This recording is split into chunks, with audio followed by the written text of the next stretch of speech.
Olá pessoal, bem-vindos ao Sou Educação. Hoje nós iremos conversar com a professora Cláudia Furtado, ela é professora da nossa rede municipal de ensino. Antes de começar esse bate-papo, vou pedir para vocês curtirem aqui, clicar no sininho para receber nossas notificações e se tiver alguma dúvida, alguma coisa, pode colocar aqui embaixo que a gente responde para vocês.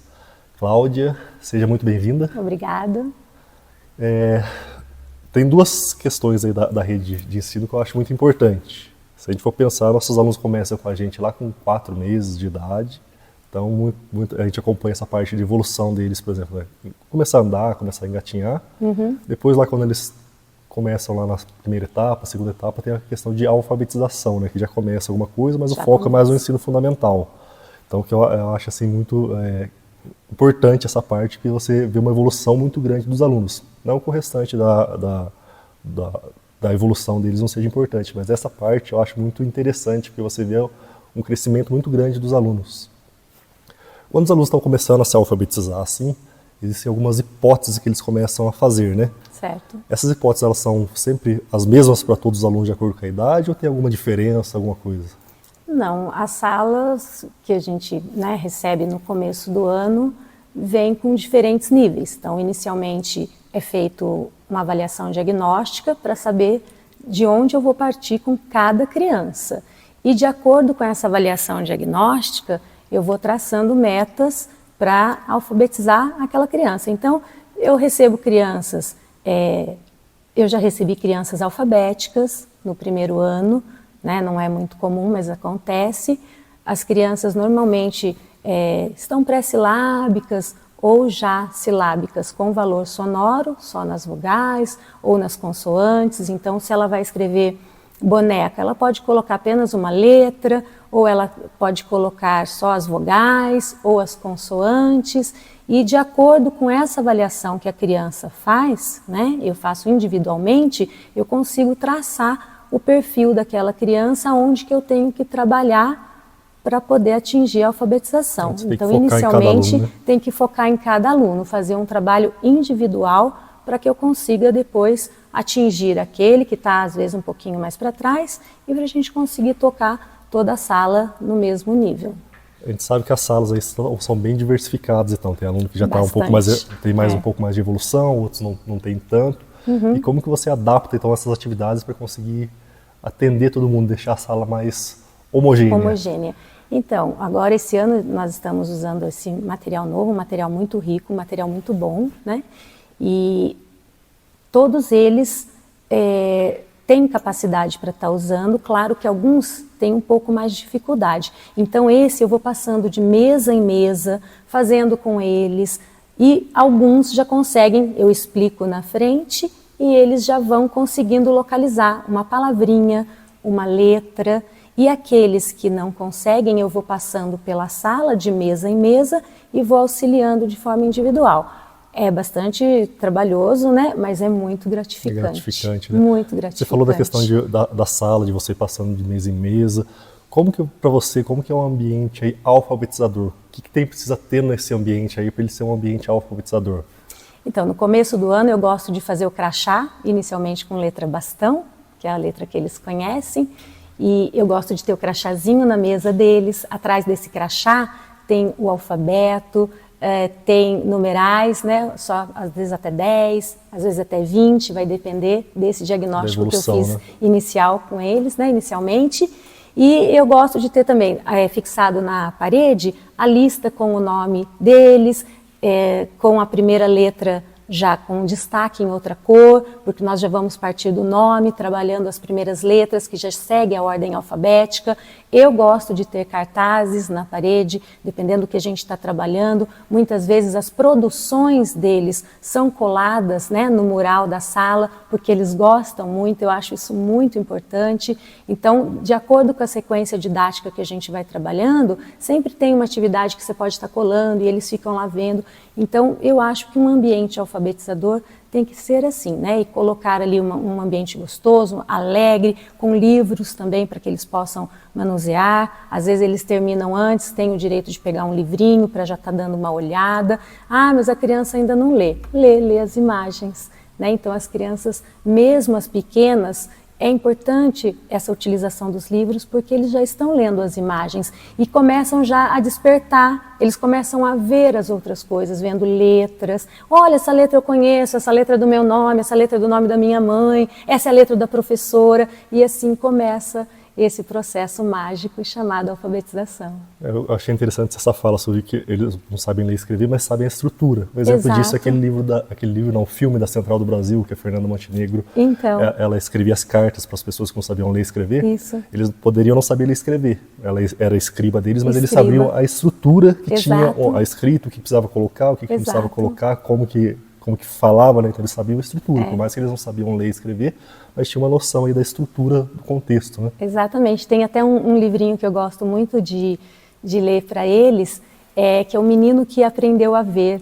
Então, ele, inicialmente, da época de educação infantil, ele só via aqueles símbolos. E aí, quando ele foi crescendo, ele foi aprendendo que aqueles símbolos eram letras. Então, não é que ele não enxergava, ele aprendeu a ver as palavras. É muito bacana. É muito legal. Falando em ver as palavras, ver essa questão aí da alfabetização, a gente sabe da questão da consciência fonológica, que é muito importante. Muito importante. Como você trabalha essa parte de consciência fonológica com os alunos?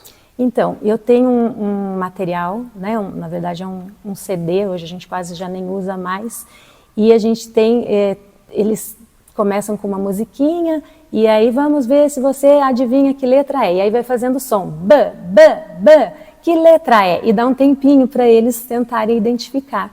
E aí eles falam, é B, é D, que às vezes tem a troca, né? Então aí eu faço essa atividade todo ano com eles, e cada palavrinha, tia, qual é a letra do meu amigo? Ah, então vamos pensar no som, e aí a gente vai fazendo e falando para eles entenderem, né? O grafema e fonema, o som relacionado àquela letra. Então a gente trabalha muito, às vezes as mães falam, nossa, cheguei em casa, ele estava lá fazendo a tarefa e fala, b, b, b, b, b, da bola, e é até engraçado, porque eles levam isso para casa e os pais trazem isso para a gente. É muito bacana, os pais participam muito nesse processo. Pegando esse gancho aí dos pais, como que você vê a importância aí da participação dos pais nessa parte de alfabetização, o acompanhamento dos pais, né?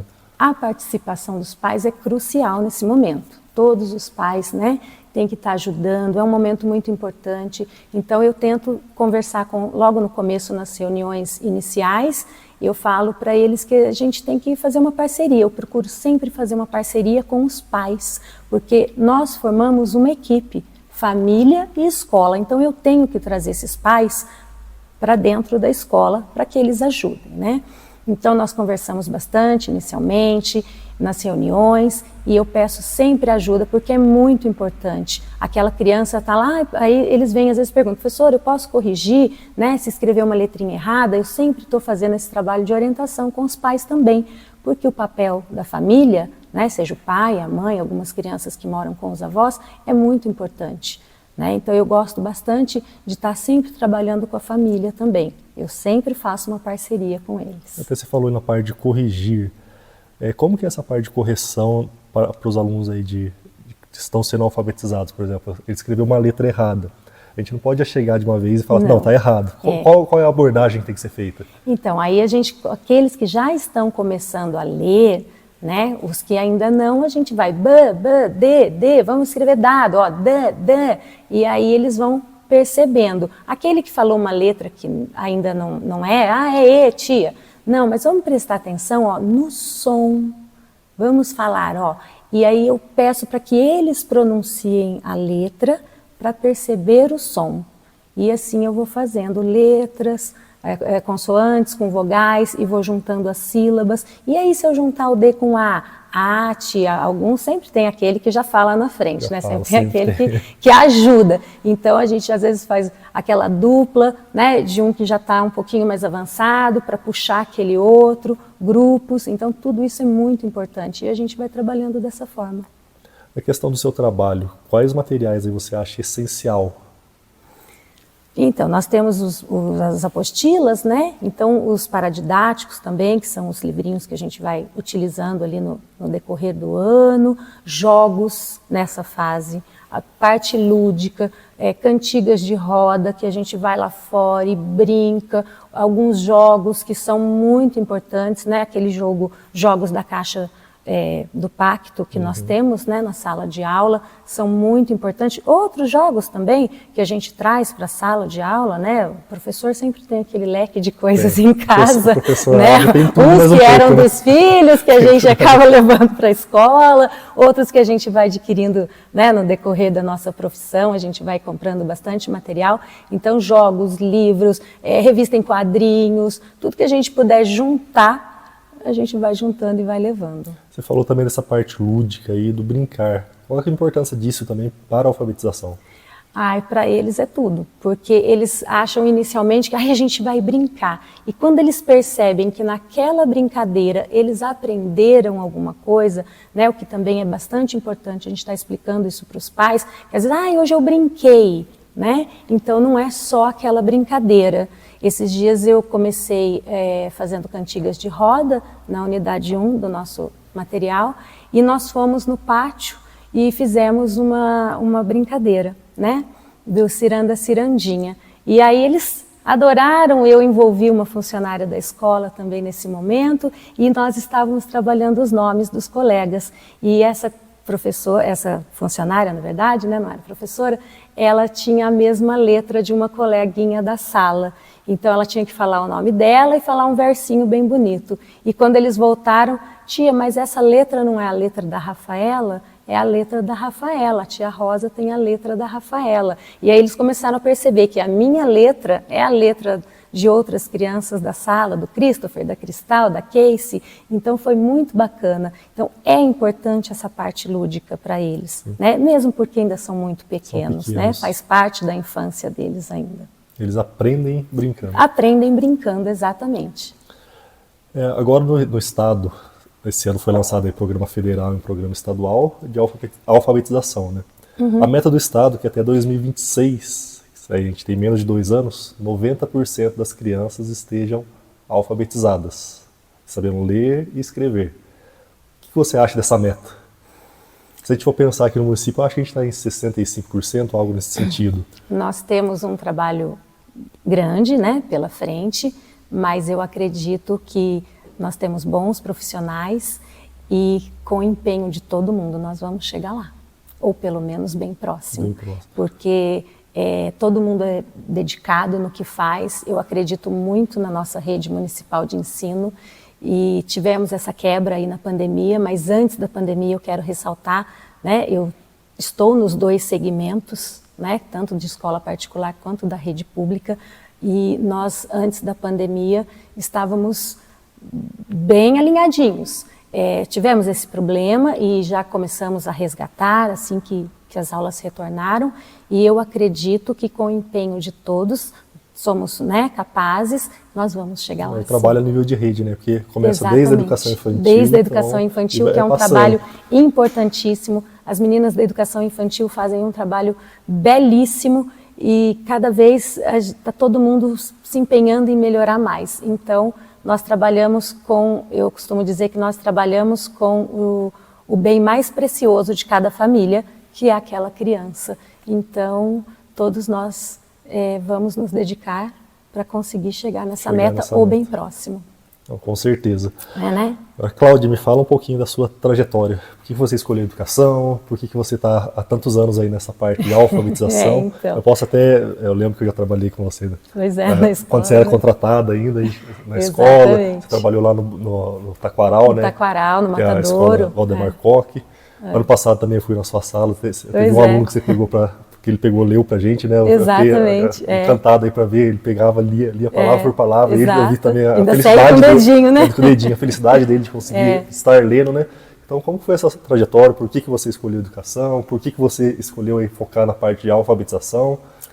Então, nós somos em 5 filhos, né? E dessas 5, 3 são professoras. Uma já foi, né, aposentada pela rede, a Sueli. A T também já trabalhou aqui, a Terezinha, agora ela mora em outra cidade. A Margarete sempre foi de escola particular.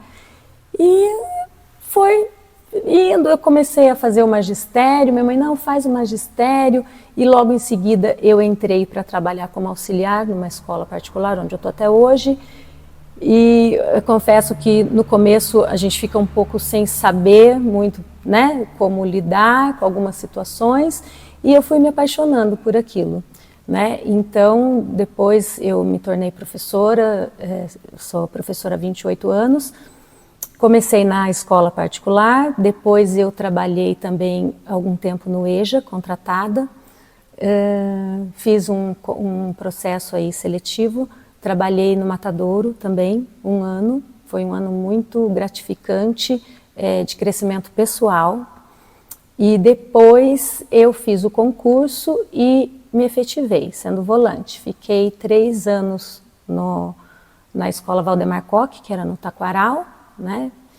E posteriormente vim para Otávio da Mata, onde eu estou há 14 anos. Eu gosto muito de lá, eu fiz muitos amigos, né? São pessoas maravilhosas, são crianças que já estão até mocinhos, passam, oi professora, encontra na rua, é muito gostoso.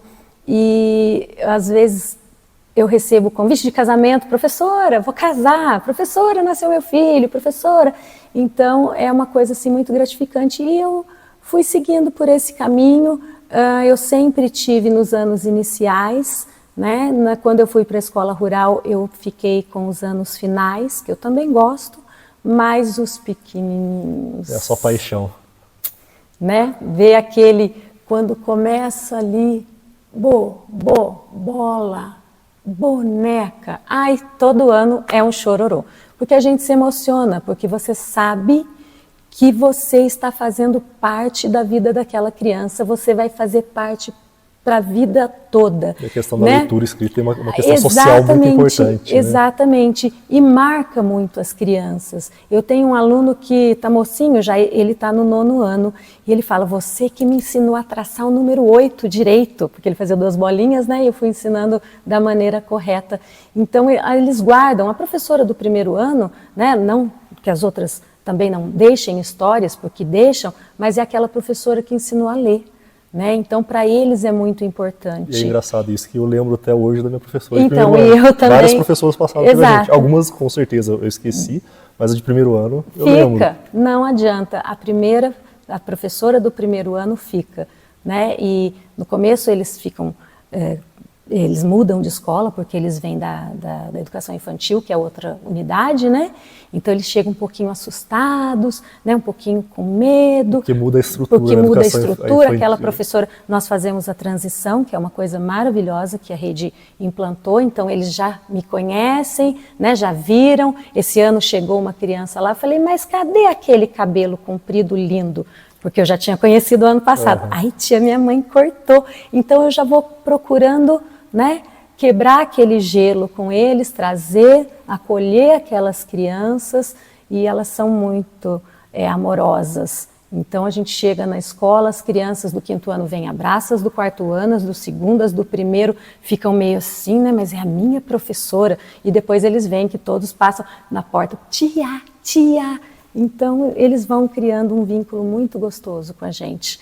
Porque, na verdade, a escola é a segunda casa. É a segunda casa. Né? E, às vezes, eles passam mais tempo dentro da escola do que de casa. Então, a gente tem que estar sempre acolhendo essa criança. E aí, quando chega o final do ano, é uma tristeza, porque a gente tem que mandar para outra professora, né? E tem que seguir o rumo deles. Eu não gosto muito de... Você sabe que o seu papel foi feito, o meu papel foi feito, então... Você foi a sementinha que você está Exato, né? A gente vai crescendo. Aquela sementinha está sendo plantada desde que aquela criança entrou, né, numa unidade escolar. As professoras vão regando, e a gente tem certeza que vai dar um fruto maravilhoso daquela criança. Cláudia, nosso tempo está acabando. Eu quero agradecer o seu trabalho, todo o trabalho das professoras que são alfabetizadoras aí na rede, que é um trabalho que eu acho demais, assim, parece que é uma mágica que vocês fazem. Né? Então, eu quero agradecer o trabalho de cada uma de vocês, agradecer o seu trabalho, agradecer por você estar aqui hoje. Muito obrigado. Obrigada a você também, Edson. Eu fiquei muito honrada em ser convidada, né, para participar. e eu tenho certeza que nós vamos chegar muito longe ainda no nosso município, no quesito educação. Com Graças certeza. a vocês e o apoio de vocês. Muito Muito obrigado. obrigada. Pessoal, muito obrigado por estar acompanhando a gente hoje. Não deixe de nos seguir aí nas redes sociais. Clique aqui no sininho para receber nossas notificações e seguir as redes sociais @educacalcj. Muito obrigado e até a próxima.